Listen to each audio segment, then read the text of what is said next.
Gloria a Dios. Paz de Cristo, hermanos. Abra su Biblia en la carta a los Hebreos, capítulo 3, verso 1. Entre más se apure, más me apuro. Ya son las 2:03. He estado viendo muchos maestros predicadores y dicen que no debe uno predicar mucho tiempo, y ya como que me siento más presionado todavía. ¿Verdad que porque si predica uno mucho tiempo, que ya se cansan los hermanos y ya no nos hacen caso, que a algunos ya les empieza a dar sueño y cosas así? No sé si sea cierto, hermano. Yo no he visto a nadie que se duerma. Gloria a Dios. ¿Está listo, hermanos? Hebreos capítulo 3, verso 1. Todos con su Biblia. Si tiene libreta para anotar, lo puede hacer también. Vamos a leer en el nombre de nuestro Señor Jesucristo. Gloria a Dios. Dice: por tanto, hermanos santos, participantes del llamamiento celestial, considerad al apóstol y sumo sacerdote de nuestra profesión, Cristo Jesús. ¿Se oye muy fuerte el micrófono, hermanos? ¿No? Seguro, porque es apenas el inicio. Vamos a orar, hermanos. Oren por mí, por favor, hermanos. Mi deseo es sacar de la Biblia lo que hay en la Biblia, no poner mis palabras, sino hacer como cuando uno exprime una naranja. Si la naranja es agria, pues saldrá el jugo agrio, y si es dulce, saldrá dulce. Pero uno no puede cambiar la sustancia, ¿verdad? De cuando uno exprime una naranja, como es, así va a salir. Y es lo que yo quiero hacer con la palabra de Dios, que Dios me ayude a sacar, hermanos, de la Biblia lo que hay en la Biblia. No poner mis palabras y hacer que la Biblia diga lo que yo quiero decir, sino que la Biblia diga lo que Dios quiere decir. Así que vamos a orar, hermanos. Inclinemos nuestro rostro y oremos. Pídale al Señor, hermano, que le alimente con su palabra en esta tarde. Padre celestial, le damos gracias una vez más, Señor, porque usted es bueno, porque su misericordia ha sido mostrada en este día una vez más para con nosotros, por cuanto nos ha permitido reunirnos en este lugar, Señor, para alabar y bendecir su nombre. Señor, gracias por ello, Señor, y le pedimos que prepare nuestra mente, nuestro corazón para escuchar su palabra, Señor. Ayúdeme a compartirla, deme palabras de sabiduría, palabras sencillas, palabras entendibles, para que todos podamos ser edificados en esta tarde. Le rogamos que eche fuera todo espíritu contrario, Señor, y que nos ayude a concentrarnos para recibir su palabra. Rogamos que su Espíritu Santo, Señor, nos convenza de justicia, de juicio y también de pecado, Señor, para aquella que aún no ha entregado su vida al Señor. Ayúdenos en esta tarde, se lo pedimos, en el nombre poderoso de nuestro Señor Jesucristo, a quien damos toda honra y toda gloria para siempre. Amén y amén. Puede ocupar su lugar, hermanos, alabando y glorificando el nombre del Señor. ¿Cuántos dicen amén, hermanos? Ayúdeme, no se me duerma, porque yo también me duermo. Consígale una silla a nuestro hermano Humberto por ahí. Dios bendiga a nuestro hermano Humberto, bienvenido. ¿Cuántos dicen amén, hermanos? Estése atento aquí, hermano, porque no me gusta estar hablando yo solo. Quiero saber que me pone atención, y no yo, sino por cuanto voy a hablar la palabra de Dios. Y ya cuando me baje de aquí, si quiere no me haga caso, pero mientras estoy aquí, aproveche lo que Dios nos quiere enseñar en esta tarde. ¿Cuántos dicen amén, hermanos? ¿Está listo? Vamos a dividir en 4 partes este texto, 4 partes. Primero vamos a ver qué significa por tanto. Segunda parte vamos a ver hermanos santos. Tercera parte vamos a ver participantes del llamamiento celestial. Y cuarta parte, considerad al apóstol y sumo sacerdote de nuestra profesión, Cristo Jesús. ¿En cuántas partes vamos a dividir el texto, hermanos? 4 partecitas. Es más fácil así entenderlo, hermanos. Esta es la segunda clase acerca de clase o predicación, ahí como vaya Dios dando, aunque lo quiero hacer un poco como clase, porque me gusta explicar las palabras para que las podamos entender mejor. Es la segunda predicación acerca de Jesús como el sumo sacerdote. Yo creo que me faltó enfatizar la vez pasada acerca de Jesús como el sumo sacerdote, y que recordáramos que Él, como dice en el verso 17 del capítulo 2, dice, para venir a ser misericordioso y fiel sumo sacerdote. Nosotros tenemos a un misericordioso y fiel sumo sacerdote. No se olvide de eso, hermanos. Si algo recuerda o algo puede recordar de la primera predicación acerca de Jesús como el sumo sacerdote, que sea esas características del sumo sacerdote nuestro, que es Jesús, que es misericordioso y que es fiel sumo sacerdote. Amén, que no se le olvide en la primera clase. Entonces, el énfasis o lo que queremos que se nos quede grabado en nuestra mente es que Jesús como sumo sacerdote es misericordioso y es fiel. La palabra misericordioso significa que es compasivo.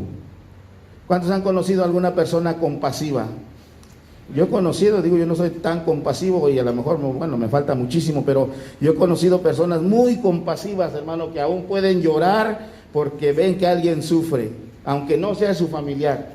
Imagínense, siempre digo esto, hermano, si una persona puede llegar a ser compasivo de esa manera, ¿cuánto más compasivo será nuestro Dios? Él es compasivo, Él se duele de nuestros dolores, Él se duele de nuestras angustias, pero Él nos puede ayudar también. Dice que por cuanto nos rescató a nosotros, no a los ángeles, sino a la descendencia de Abraham, Él se hizo hombre, para poder experimentar esas aflicciones, esas angustias que nosotros también sentimos, y por eso dice que Él es misericordioso y fiel sumo sacerdote. En esta ocasión, en este tema de Jesús como el sumo sacerdote, el escritor está haciendo una aplicación aquí. Después de darles muchas razones, les hace una aplicación, y el mandamiento que les da aquí es: consideren a ese apóstol. Parece una palabra muy sencilla, pero ya vamos a ver que tiene mucho significado. Pero vamos a empezar por lo que dijimos. Primer punto, entonces, ¿cuál va a ser, hermanos? O primera frase, por tanto. ¿Qué significa la palabra por tanto? ¿O por qué dice por tanto? Como siempre digo, y lo repetiré, porque ya vi que los políticos repiten hasta que la gente se le mete en el cerebro lo que él quiere decir. Y cuanto más si es la palabra de Dios, yo siempre voy a repetir y voy a decir que ninguna palabra en la Biblia está puesta nomás porque sí. Ninguna letra. Es más, fíjese lo que dice la Biblia, ¿verdad? Sabemos que dice que ni una jota ni una tilde pasará. El cielo y la tierra pasará, pero de la palabra de Dios ni una jota ni una tilde, ni un punto de la palabra de Dios pasará. Entonces yo le digo esto, hermano, para que cuando usted también lea, no se vaya tan rápido, sino que vaya viendo qué significan las palabras. Yo he escuchado muchos seminarios acerca de la predicación, y un ejemplo que me gustó es de un pastor que cuando él estaba en el seminario para ser pastor, para ser predicador, dice que su maestro le pasó una parte de un video de 90 segundos, y se trataba del robo de un banco. Ese video se trataba del robo de un banco, y él no les dijo nada, simplemente les pasó el video 90 segundos, y cuando terminó el video de pasar, cuando terminaron de ver, les empezó a preguntar, y les dijo a los alumnos que estaban en el seminario para predicadores, ¿cuántas personas había? Y nadie observó. Les preguntó, ¿a qué horas marcaba el reloj que estaba en la pared? No habían observado.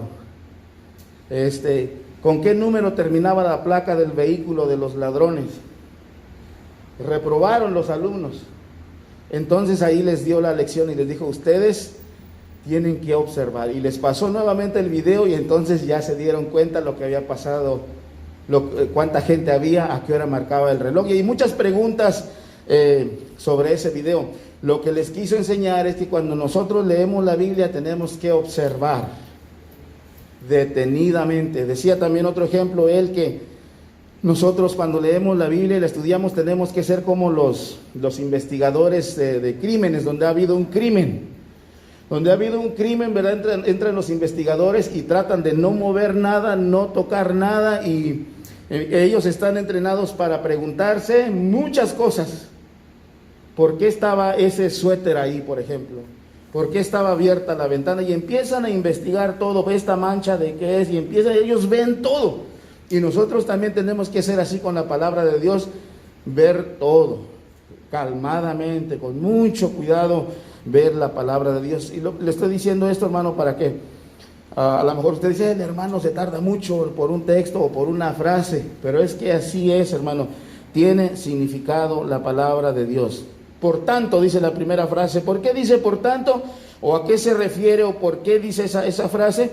A lo que se refiere con esa palabra, o lo que el autor quiere decir, es que les está diciendo, acuérdense de todo lo que les he dicho. ¿Cuándo? Anteriormente, o el capítulo 1 y el capítulo 2. ¿Qué les dijo en el capítulo 1, capítulo 2? Bueno, les dijo que en estos últimos tiempos Dios nos había hablado. En los tiempos pasados Dios había hablado por medio de los profetas, ¿verdad? Pero ahora Dios nos ha hablado. Así que esa es una razón para que ustedes pongan por obra lo que les voy a decir. Razones les estaba dando. Ese por qué, o por tanto, perdón, también puede significar por tanto, o así que, o por ello, o por esta razón, o por esta causa. ¿Cuál causa? Porque el que nos habló en estos postreros tiempos es el Hijo de Dios. También porque el Hijo de Dios es heredero, y todas las cosas, hermano, que les dijo, porque ese Hijo de Dios que ha venido, que vino al mundo para anunciarnos esta salvación, es el que sustenta todas las cosas con el poder de su palabra. Por esa razón ustedes tienen que considerarlo. Por eso tienen que observarlo, por eso tienen que verlo. ¿Qué más? Porque Él efectuó la purificación de nuestros pecados y se sentó a la diestra de la majestad. O sea, no es cualquier persona el Hijo de Dios, es Dios, es alguien que no solamente estuvo en la tierra, sino que está en el cielo. Y esa es razón para que ustedes lo observen. Recuerde que el contexto de la carta a los Hebreos es que los hermanos se estaban desanimando. Al final, como leímos, ¿verdad? El escritor dice, les ruego que reciban esta palabra de exhortación. Era una exhortación. Exhortación no solamente es amonestar, es también animarlos. ¿Y cómo los anima? Pues presentándoles la palabra de Dios. Y por eso le dice, por tanto, o por razón de que Dios nos ha hablado por sus hijos, de que el Hijo de Dios efectuó nuestra purificación, la purificación de nuestros pecados, y se sentó a la diestra de la majestad en las alturas, por razón de que el Hijo es superior a los ángeles. Recuerde que los hebreos, hermanos, tenían mucha estima o mucho respeto a los ángeles, porque a través de ellos habían recibido la ley. ¿Cuántos dicen amén, hermanos? ¿Cuántos van entendiendo hasta ahí? Esas son las razones que les da. Por eso dice por tanto. A eso se refiere cuando dice por tanto. Por cuanto el Hijo, oiga esto, les dice por tanto. ¿Cuál por tanto? ¿Por qué? Porque el Hijo de Dios es el mismo Dios. O sea, ustedes le tienen que hacer caso y lo tienen que considerar, porque es el Hijo de Dios, porque es el mismo Dios. Cuando les trae la escritura del Antiguo Testamento en el Salmo 45, 6 y 7, les dice tu trono, oh Dios. Eso es lo que dice la Biblia acerca del Hijo de Dios. ¿Qué dice tu trono, oh Dios? En otras palabras, el Hijo de Dios es Dios mismo. En otras palabras, el Hijo de Dios es Dios manifestado en carne. Por esto, por tanto, por esa razón, tienen que considerarlo. Y así, hermano, podemos, el escritor les presenta varias razones. Y eso es lo que significa, o a eso se refiere, o a eso alude cuando está diciendo por tanto. O sea, la razón. ¿Por qué? Porque el estado diciendo necesitan considerarlo a Él. ¿Pero por qué? Pues porque es el Hijo de Dios. Porque en estos últimos tiempos, en la antigüedad Dios habló por los profetas, pero ahora nos ha hablado por el Hijo. Porque el Hijo de Dios no se avergüenza de llamarnos hermanos. Otra razón, porque Dios no socorrió a los ángeles, sino socorrió a la descendencia de Abraham. Otra razón es porque este Hijo de Dios es nuestro sumo sacerdote, es misericordioso y es fiel. Y entonces dice, por tanto, por esa razón, se terminó el punto 1. Eso es lo que a eso se refiere cuando dice por tanto. Son las razones para que los hermanos tengan la fuerza para obedecer. Porque cuántas veces, hermanos, sabemos qué hacer, pero no tenemos la fuerza para obedecer. Sabemos lo que tenemos que hacer, como decía un predicador, sabemos mucho más de lo que hacemos. Sabemos mucho más cómo comportarnos de la manera que nos comportamos. Sabemos mucho más, conocemos mucho más en nuestra mente las obras que Dios ha preparado para que andemos en ellas, en las cuales andamos. Sabemos mucho más. Y a veces no tenemos la fuerza para hacerlo, pero el escritor de la carta a los hebreos les da la razón, les da el combustible para que ellos puedan obedecer lo que les va a decir. Y esas son las razones. No voy a volver ahí porque me voy a tardar más. Segundo punto, ¿qué dice, hermanos? ¿Cuál era el segundo punto o la segunda división? Hermanos santos. Nosotros tendemos a decir palabras a veces sin saber el verdadero peso, el verdadero significado, pero si otra vez tomamos en cuenta el contexto, tomamos en cuenta a quién personas se le estaban dirigiendo esta carta, vuelvo a decir, recuerde que ellos tenían dudas, ellos eran hebreos y estaban diciendo, ¿y qué tal si por dejar los sacrificios que Dios nos mandó en la ley que hiciéramos para expiar nuestros pecados, para cubrir nuestros pecados, qué tal si los dejamos y ahora confiamos solamente en Jesús y no estamos limpios? ¿Qué va a pasar? Dios nos va a desechar. Ese era su temor, esa era su duda. Pero cuando el escritor a la carta les dice, hermanos santos, ¿qué les está diciendo? Está diciendo, hermanos, ustedes están limpios. O sea, a nosotros se nos hace fácil decir, oh, hermano santo, pero a veces no le damos el sentido. Para ellos, cuando ellos escucharon que el escritor les dijo, hermanos santos, ellos estaban entendiendo que el escritor les estaba diciendo que ellos eran limpios. Porque no había para ellos, los hebreos, santificación, sino era por medio de los sacrificios. Y esa era su duda, por eso querían volver. Porque tenían dudas de que si era cierto, de que por haber creído en Jesús ya sus pecados habían sido perdonados. Pero cuando el autor de la carta a los hebreos les dice, hermanos santos, lo que les está diciendo, hermanos, ustedes están limpios, están purificados, ustedes son puros. En otras palabras, no se preocupen, no tienen que volver a los sacrificios anteriores. Ahora simplemente con creer en el Señor Jesucristo, como les había escrito antes, sus pecados han sido perdonados. Jesús ha hecho la purificación de sus pecados, así que ustedes son hermanos santos, están limpios. Eso es lo que significa hermanos santos. Entonces, por tanto, hermanos santos, para los que de verdad deseaban esa santidad, para los que de verdad deseaban sentirse limpios y asegurarse, porque qué bueno es estar seguro, hermanos. Qué bueno, qué paz da el hecho de estar seguros.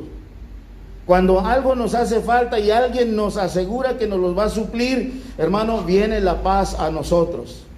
Y para ellos esta palabra les traía paz porque tenían duda, pero cuando el escritor les dice, hermanos santos, entonces ellos respiran aliviados y dicen, somos limpios por la sangre de Jesús, porque Él efectuó la purificación de nuestros pecados por sí mismo, primero muriendo como el sacrificio y después fungiendo como sumo sacerdote. Y ellos entonces, para ellos era un alivio, hermanos, ser llamados hermanos santos. Mucho más para los hebreos, hermanos. Por eso es muy importante meditar, porque ustedes saben, hermanos, ¿verdad?, que los hebreos no se juntaban con los gentiles y no se juntaban con los que no eran santos. Cuando a Pedro le dijeron que fuera a la casa de Cornelio, él no quería ir. Dijo, no, ¿qué voy a ir? Esos no son santos, no son limpios, me van a contaminar. Y estos hermanos eran hebreos. Y cuando el escritor le dice hermanos santos, le está diciendo hermanos adelfos, hagios, hermanos santos, purificados. Como dije hace un momento, vuelvo a decir, para los hebreos era sumamente significativo escuchar del escritor de la carta que ellos eran santos. Por tanto, hermanos santos. ¿Qué es el tercer punto, hermanos? A ver, ayúdenme, hermano, no se me duerma por ahí. Tercer punto, primer punto era por tanto. Segundo punto, hermanos santos. Tercer punto, participantes del llamamiento celestial. Esta palabra es muy hermosa, hermanos. Gloria a Dios. ¿Cuántos han viajado, hermanos, en el campo, en carro, y luego ven, no sé, a lo mejor ha tenido usted esa experiencia de que, bueno, yo creo que todos hemos visto, ¿verdad? Cuando vamos en un carro, podemos ver de pasada lo que hay. Pero si queremos observar bien, ¿qué tenemos que hacer, hermanos? Detener el carro, a lo mejor bajarse y quedarse contemplando. Esto es lo que yo le invito a que haga en estas palabritas. Participantes del llamamiento celestial. ¿Por qué? Porque sí, la carta fue escrita para los hebreos, pero lo que los hermanos hebreos recibieron es lo que nosotros también hemos recibido. Dice participantes, o la palabra participantes significa alguien que tiene parte en, alguien que tiene parte en. No todos tenemos parte en todas las cosas. Si hay una fiesta privada ahí, solamente van a entrar o solamente van a poder acudir a los que se les haya dado una invitación y van a poder tener parte en esa fiesta. Pero si no se les ha dado una invitación, si no se les ha llamado y se les ha dicho, ¿sabes qué? Vente a la fiesta, no puede tener parte en esa fiesta, no puede participar de esa fiesta. Pero aquí, hermanos, el escritor le dice, por tanto, hermanos santos, y luego dice, participantes. Les está diciendo, ustedes tienen parte. Y yo les digo a ustedes, a nosotros en esta tarde, hermanos, nosotros tenemos parte de ese llamamiento celestial. Nosotros tenemos, mire, no sé de qué familia viene usted, no sé si tiene dinero o no tiene dinero, no sé si goza de salud o no goza de salud, no sé si su vida ha sido un sufrimiento o ha sido felicidad, pero lo más importante es que los que hemos creído en el Señor Jesucristo somos participantes de ese llamamiento celestial. Usted sabe que no todos han sido participantes de ese llamamiento celestial. Ha habido mucha gente que ha muerto y que no, Dios no les concedió tener parte en ese llamamiento celestial. Entonces, participantes es alguien que tiene parte. ¿Cuántos se gozan de tener parte en ese llamamiento? Porque dice la Biblia, ¿verdad?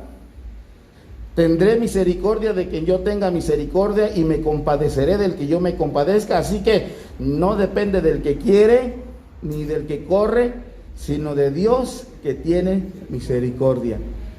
Si usted y yo, hermanos, tenemos parte en ese llamamiento, no es por nosotros, no es porque nosotros buscamos a Dios. Él nos buscó a nosotros y nos hizo participantes de ese llamamiento. Eso es algo que usted y yo debemos de atesorar en nuestro corazón.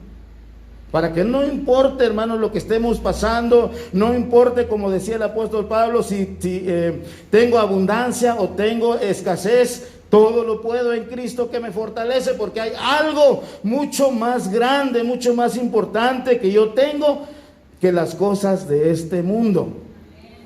Lo que le está diciendo, hermanos, ustedes son participantes del llamamiento celestial, no se desanimen, no se entristezcan, no se cansen, no desmayen, no se debiliten. Tienen un gran tesoro, un llamamiento que mucha gente quisiera, que mucha gente con mucho dinero quisiera tener ese llamamiento, quisiera poder venir. Aquel rico, hermano, que era rico, con el que se relacionaba Lázaro, el mendigo, cuando estuvo allí en ese castigo, y quería salir de ahí, quería que a sus hermanos les dijeran que por favor creyeran en la palabra, que creyeran en Dios. A él no se le concedió, y así en el día de hoy hay mucha gente que le sobran los recursos, hay mucha gente que le sobra la salud, hay mucha gente que le sobran las amistades, hay mucha gente que tiene abundancia de todo, pero no tiene este llamamiento celestial. Muchos no tienen parte en este llamamiento, no tienen entrada en este llamamiento, porque como ya leímos, no depende de nosotros, sino depende de Dios, que tiene misericordia. Dios tuvo misericordia de usted, Dios tuvo misericordia de usted para llamarlo. ¿Cuántos le dan un fuerte aplauso al Señor por ello, hermano? Porque de otra manera usted y yo iríamos al castigo. Y déjeme decirle, si usted todavía no ha aceptado al Señor Jesucristo, dice la Biblia que el tiempo de salvación o el día de salvación es hoy. Por eso, si usted tiene la oportunidad de salvarse el día de hoy, de pedirle a Dios que le salve, de pedirle a Dios que tenga misericordia, como Él dice, no, dígale al Señor: yo sé que no depende de mí, es más, me cuesta seguirte, me cuesta buscarte, pero ten misericordia de mí, sálvame. Hazme ese llamamiento que con lo que has llamado a todos estos hermanos que están en este lugar. Yo no sé cuántos se gozan de que tengan ese llamamiento.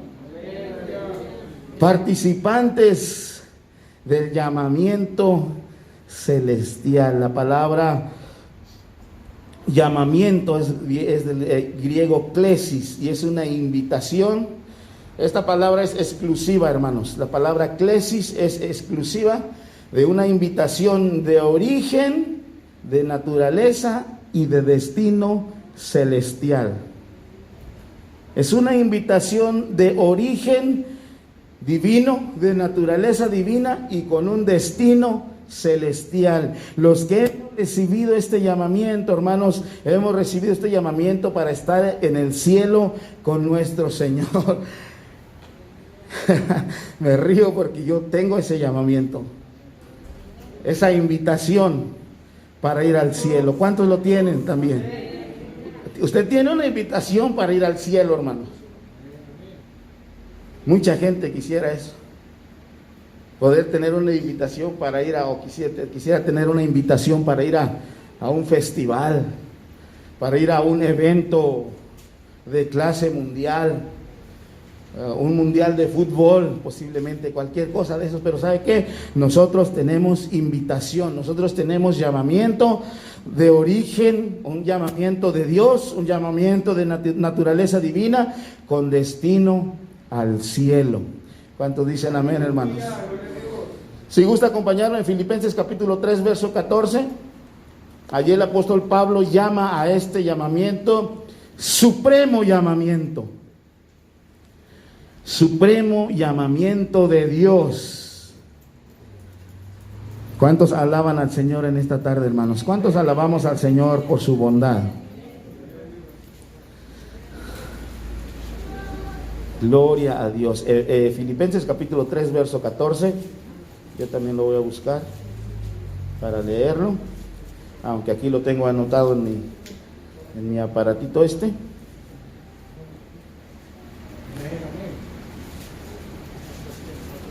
Gloria, ¿lo tienen, hermanos? Dice el apóstol Pablo, vamos a leer desde el 13 para agarrarle un poquito el contexto. Dice: hermanos, yo mismo no pretendo haberlo ya alcanzado, pero una cosa hago. ¿Qué hago? ¿Qué hace el apóstol Pablo? Olvidando ciertamente lo que queda atrás y extendiéndome a lo que está delante, prosigo a la meta. ¿Cuál meta? Al premio del ¿qué? Supremo llamamiento de Dios en Cristo Jesús. ¿Qué significa la palabra supremo? Es el llamamiento. Mire, hermano, usted y yo, jóvenes que se han bautizado y los que no se han bautizado, Dios los está llamando de esa manera, o esa es la calidad de llamamiento que Dios les está haciendo. Es un llamamiento, hermanos, el llamamiento más alto. Piense en el llamamiento, la invitación que usted quiera en esta tierra, el que usted se imagine en esta tierra. No hay un llamamiento más alto, más supremo, como dijo el apóstol Pablo, que el llamamiento de Dios. Dios nos llamó, no nos llamó una religión, no nos llamó una denominación, no nos llamó un pastor, no te está llamando un pastor, no te está llamando tu familia, te está llamando Dios, tu creador, el que tiene tu vida en sus manos, el que te sustenta todos los días, todavía que te sustenta, todavía que te da salud, todavía que te da tus hijos, todavía te está diciendo, ven para ser salvo, te invito a que seas salvo, y usted ha sido invitado para ser salvo, y yo he sido invitado para ser salvo, aunque usted no lo crea, y aunque yo a veces no creo que lo dude, pero tenemos el llamamiento supremo. ¿Cuántos se gozan los que han sido invitados a la Casa Blanca? Que me llamó el presidente, ¿a poco no? Hasta salen en las noticias, ¿verdad? Alumnos sobresalientes, mi hija le llamó el presidente, o mi hija o mi hijo, porque es un excelente estudiante, está invitado para estar con el presidente en cierto evento. ¿Sabe qué, hermano? Eso no es nada, eso es pasajero. Nosotros tenemos un supremo llamamiento de Dios. Y de ese llamamiento es el que le está hablando el escritor a los hebreos. Por tanto, hermanos santos, participantes del llamamiento celestial, ustedes como que hermanos, como que no saben lo que tienen. ¿Qué les pasa? ¿Por qué quieren retroceder? ¿Por qué se quieren desanimar? ¿Por qué se han debilitado sus manos? ¿Por qué se han debilitado sus rodillas? Lo que estaba pasando es que no estaban entendiendo lo que Dios les había concedido. Segunda de Timoteo capítulo 1 verso 9 dice, quien nos salvó y llamó con llamamiento santo. Segunda de Timoteo capítulo 1 verso 9. Esas palabras llamamiento en el original es la misma palabra, porque hay palabras que en español son las mismas, pero en el original a veces no. Pero estas sí son las mismas palabras. Clesis, llamamiento del cielo, llamamiento santo. Segunda de Timoteo capítulo 1 verso 9 dice, quien nos salvó y llamó con llamamiento santo, no conforme a nuestras obras, sí, es que casi no lo puedo creer, sino según el propósito suyo y la gracia que nos fue dada en Cristo Jesús. ¿Cuándo, hermanos? Antes de los tiempos de los siglos. No conforme a nuestras obras. ¿Se imagina, hermano, que Dios tenía un propósito con usted y conmigo desde antes de la fundación del mundo? Es increíble, ¿verdad, hermano? Increíble entre comillas, pues es asombroso. Yo creo que lo he dicho de mejor manera. Es asombroso que Dios nos haya hecho este llamamiento santo, no conforme a nuestras obras, sino según el propósito suyo. Yo no sé si usted lo cree o si usted lo ha considerado, pero Dios nos llamó con un propósito. No es un cliché, hermanos. No es algo que estoy diciendo y que siempre decimos. No, dice la Biblia que Dios nos llamó según su propósito. ¿Cuántos entienden eso, hermanos? ¿Cuántos atesoran eso? ¿Cuántos se llevan eso a su casa para meditarlo? Nos llamó con llamamiento santo, no conforme a nuestras obras, sino según el propósito suyo. Pregúntele a Dios, a ver, o en oración. Llamó al pastor con el propósito de hacerlo pastor. Llamó al hermano David con el propósito de ponerlo aquí a predicar y de ponerlo a tocar. Y así a cada uno lo llamó con un propósito. ¿Cuántos dicen amén? ¿Cuántos lo creen, hermanos? Gloria a Dios. ¿Cuántos alabamos a Dios por ello, hermanos? No conforme a nuestras obras, no que el hermano era bien inteligente, ¿verdad? A veces decimos, ojalá que se convirtiera ese músico, ese filósofo, o ¿cómo se dicen los que hablan?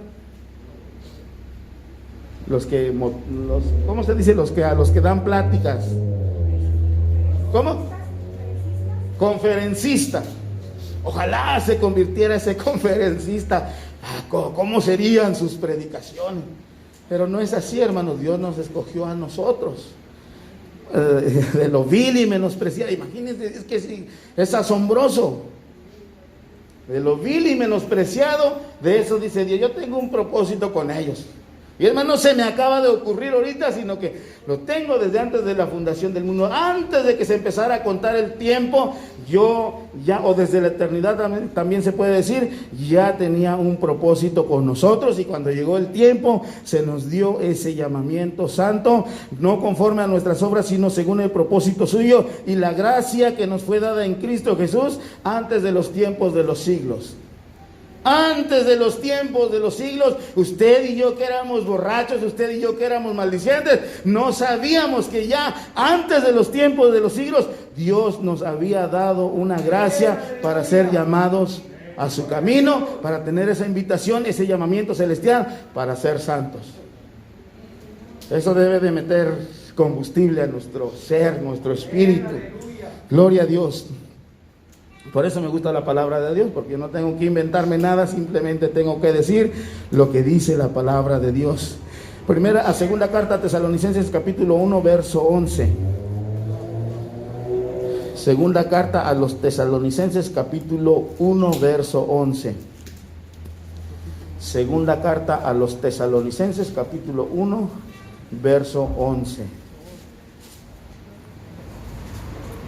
Dice, hablando el apóstol Pablo a los hermanos de Tesalónica: por lo cual asimismo oramos por vosotros, para que nuestro Dios os tenga por dignos de su llamamiento y cumpla todo propósito de bondad y toda obra de fe con su poder. Vamos a leerlo una vez más. Dice el apóstol Pablo a los tesalonicenses: por lo cual asimismo oramos siempre por vosotros. ¿Para qué, hermano Pablo? Para que nuestro Dios os tenga por dignos de su llamamiento. ¿Y qué más? Y cumpla todo propósito de bondad y toda obra de fe con su poder. Otra versión dice esto, hermanos, para entenderle un poco mejor. A veces las traducciones no ayudan mucho, pero por eso hay que escudriñarle. Otra versión dice: así que seguimos orando por ustedes, pidiéndole a nuestro Dios que los ayude para que vivan una vida digna de su llamado. ¿Cómo vamos a reaccionar ante ese llamado? Dice el apóstol Pablo: yo oro para que Dios les ayude a que vivan una vida digna. Si hemos recibido un llamamiento supremo, también de esa manera nosotros tenemos que vivir conforme a ese llamamiento. No esté pensando: ay, el hermano que está diciendo. No lo estoy diciendo yo, lo está diciendo Dios. Dios quiere que vivamos conforme a ese llamamiento. Y los hermanos hebreos, ese es lo que no estaban haciendo. Se andaban desanimando, querían retroceder, otros ya no se querían congregar, les estaba faltando la fe, pero porque no habían puesto su mirada en el Señor Jesucristo. Así dice, volvemos a Hebreos capítulo 3, verso 1. Por tanto, hermanos santos, participantes del llamamiento celestial, y aquí está el punto más importante de esta tarde. ¿Cuál es el último punto, hermanos? Considerad al apóstol y sumo sacerdote de nuestra profesión, que es. Antes de entrar a la explicación de esta parte del verso, quiero que hagamos un experimento, hermano. Mire, si yo pongo mi mano aquí enfrente de mí, así, y veo mi mano, veo que por allá está pasando un carro, pero no lo veo bien, no lo veo claro, porque yo estoy enfocando mi mirada en mi mano. Pero si hago esto, ahora veo aquí mi mano que está, y veo bien el carro que está pasando allá, pero a mi mano no le veo los detalles. A ver, haga ese experimento, hermano. Ponga su mano frente a usted y vea su mano y ve si me ve a mí, o bueno, si vea lo que tiene al fondo. ¿Sí ve lo que tiene al fondo? ¿Cómo se ve lo que tiene al fondo cuando usted está su mirada en sus manos? ¿Cómo se ve? Borroso.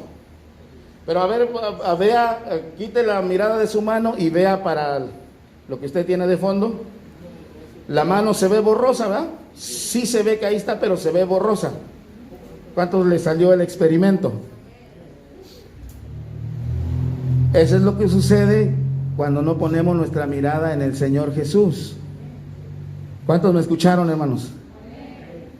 Eso es lo que sucede cuando, es que iba yo a decir solamente la palabra enfocar, pero a lo mejor algunos no lo entendían. Eso hacen las cámaras, ¿verdad? Cuando usted va a retratar un ave, ahí enfoca la cámara y enfoca el ave, y el ave, un ave, bueno, a mí me gustan las aves, la foto del ave va a salir bien clarita y todo el fondo va a salir borroso. Yo antes, cuando veía esas fotos, decía yo, ¿qué le pondrán los fotógrafos detrás de la ave o del ave para que no se vea nada? Y no le ponen nada, solamente es cuestión de enfoque. Y cuando nosotros sacamos fotos que no son de buena calidad, pues se ve todo, no hay enfoque, se ve todo en general. Esto es lo que les está mandando el escritor de la carta a los hebreos. Hermanos, enfóquense. Porque vamos a decir así, no es una comparación, simplemente es una ilustración, que nuestra mano es el Señor Jesús, pero cuando no nos enfocamos en Él, nos enfocamos en lo demás y vemos, tenemos allá a Jesús, pero no lo vemos claramente. Eso es lo que les está mandando, eso es lo que le dice: por tanto, hermanos, santos, participantes del llamamiento celestial, consideren al apóstol y sumo sacerdote de nuestra fe, de nuestra profesión, Cristo Jesús. Considérenlo, véanlo, enfóquense en Él. Cuando no nos enfocamos en el Señor Jesucristo, entonces vemos todo lo que hay alrededor. ¿Y qué hay alrededor? El hermano fallando, que el pastor no me saludó, que el pastor no me llamó, que la hermana me hizo mala cara, que no sé qué, que no sé cuánto. ¿Por qué? Porque no nos estamos enfocando en lo que tenemos enfrente, que es ese premio del supremo llamamiento, sino que estamos viendo por allá, y aquí tenemos a quien debemos, aquí enfrente tenemos a quien debemos de enfocarnos y a quien debemos ver, y nosotros andamos viendo por allá. Y eso nos hace que nos desanimemos. Por eso este escritor de la carta a los hebreos le dice: considerad. Esa palabra es clave aquí. La palabra considerad viene del griego katanoeo y significa percibir claramente. En el experimento que hicimos, cuando nosotros vemos para allá, nuestra mano no se percibe claramente, significa que hace falta enfocarse. La palabra katanoeo o la palabra considerar aquí dice percibir claramente, entender claramente, considerad estrechamente, comprender, mirar, observar, ver, discernir claramente, descubrir, contemplar. ¿A quién? Al apóstol y sumo sacerdote de nuestra profesión, Cristo Jesús. Entre más nos enfoquemos en Él, entre más lo miremos a Él, menos nos van a afectar las cosas que están alrededor. ¿Cuántos dicen amén, hermanos? ¿Cuántos entienden eso? ¿Cuántos entendieron eso?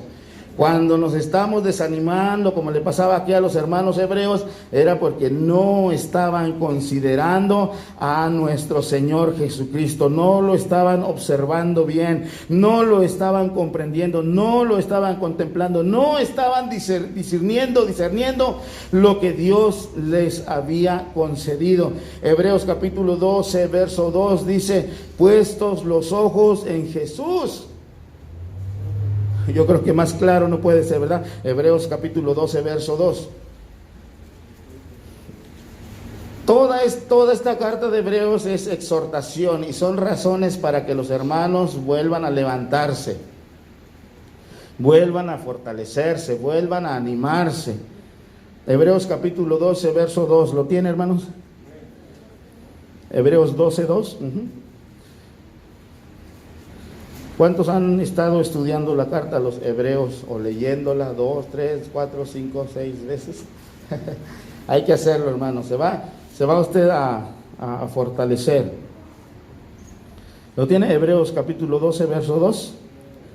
Lea usted que dice ahí: puestos los ojos en Jesús. Puestos los ojos en Jesús. Si nos desenfocamos, si ponemos los ojos en otras cosas o en otra persona, pues nos vamos a desanimar. Por eso el consejo es: puestos los ojos en Jesús. ¿Quién es Jesús? Es el autor y es el consumador de la fe, el cual por el gozo puesto delante de él sufrió la cruz, menospreciando el oprobio, y se sentó a la diestra del trono de Dios. Aquí está otra vez la palabra en el verso 3, la palabra considerar.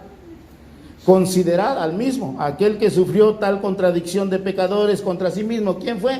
Jesús. Considérenlo, véanlo, obsérvenlo, compréndanlo, percíbanlo, entiéndanlo. Considerad a aquel que sufrió tal contradicción de pecadores contra sí mismo. ¿Para qué? ¿Para qué dice, hermanos? Verso 3.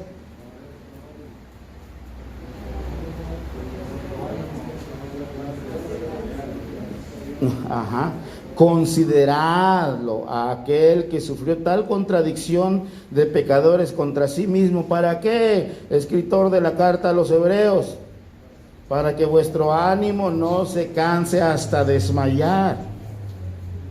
Si nuestro ánimo se está cansando y como que ahora sí y luego no, es porque no estamos considerando al apóstol de nuestra fe y al sumo sacerdote de nuestra fe. No estamos considerando a aquel que sufrió tal contradicción de pecadores. Por eso nuestro ánimo se cansa y a veces quiere casi desmayar.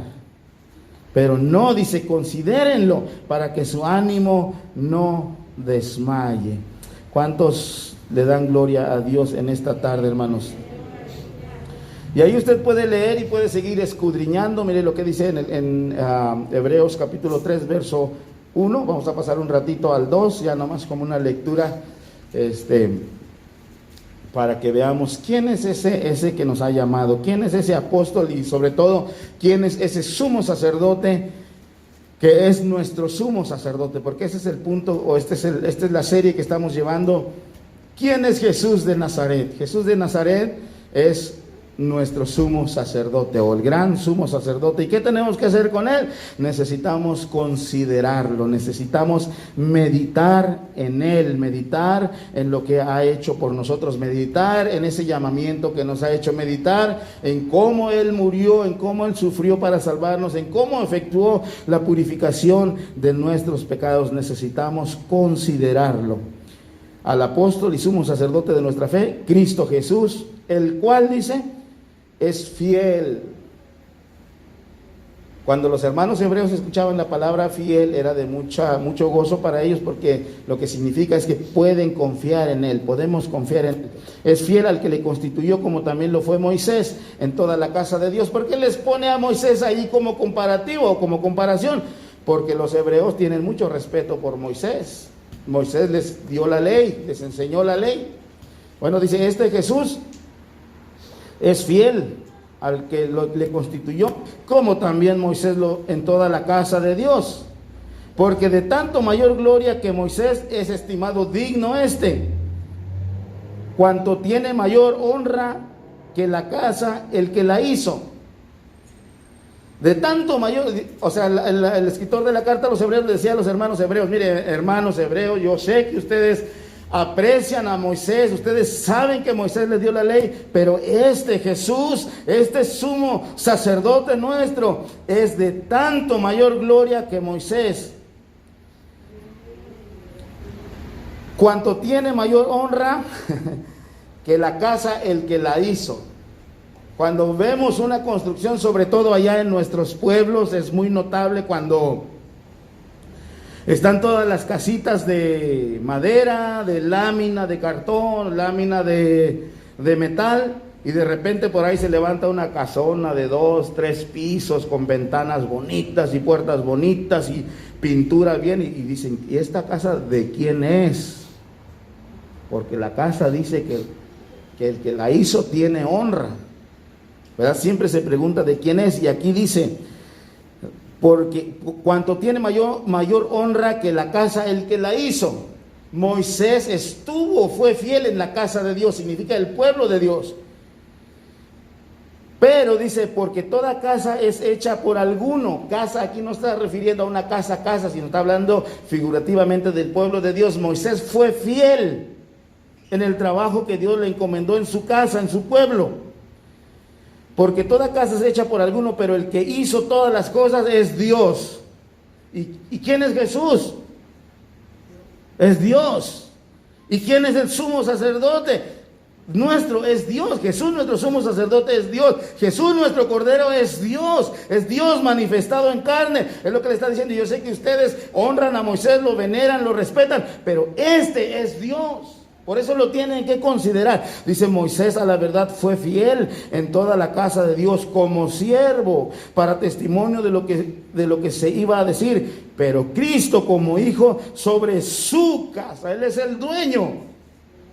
Moisés era siervo nada más, pero Jesús es mayor, porque Él no es siervo, sino que es el dueño. Esta es su casa, la cual somos nosotros. Les dice: si retenemos firme hasta el fin la confianza y el gloriarnos en la esperanza. Jesús, nuestro sumo sacerdote, es mayor que Moisés, le estaba diciendo en otras palabras a los hermanos hebreos. En Dios la esperanza es segura. No es como la esperanza de nosotros los hombres, que a ver si tengo la esperanza de que se haga o no se haga. No, en Dios la esperanza es segura. ¿Cuántos dicen amén, hermanos? ¿Cuántos se gozan por tener ese llamamiento celestial? Usted lo tiene, hermano. No tiene poca cosa, es una invitación del cielo. Usted tiene una invitación para ir al cielo. Tiene un llamamiento, no de los profetas, no de los pastores, no de las denominaciones, sino un llamamiento de Dios en Cristo Jesús. Dios le llamó a usted. ¿Cómo la ve, hermano? Dios nos llamó. Aunque se nos haga difícil creerlo, Dios nos llamó. Dios tuvo misericordia de nosotros. Nosotros no le buscamos, Él nos buscó a nosotros. Vamos a ponernos de pie, hermanos.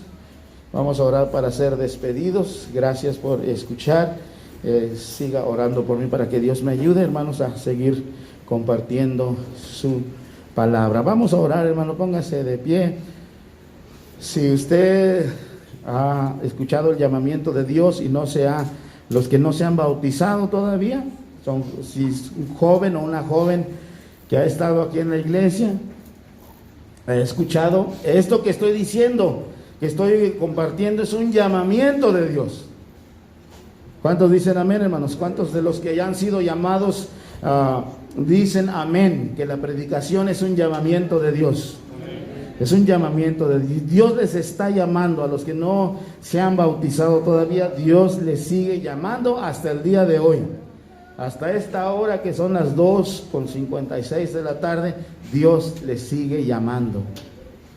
Dios les sigue invitando para que sean salvos en Cristo Jesús. Vamos a orar para ser despedidos de este lugar, mas no de la presencia de nuestro Señor Jesucristo. Oremos, hermano, incline su rostro y oremos unos por otros. Padre celestial, le damos gracias porque usted es bueno, Señor. Gracias por su palabra, Señor, porque es la que nos fortalece, es la que nos da convencimiento, Señor, es la que nos da ánimo para seguir adelante. Yo le ruego en esta hora, Señor, que usted grabe en nuestra mente y en nuestro corazón el hecho de que los que hemos creído tenemos una invitación, un llamamiento de usted, Señor, para ir al cielo.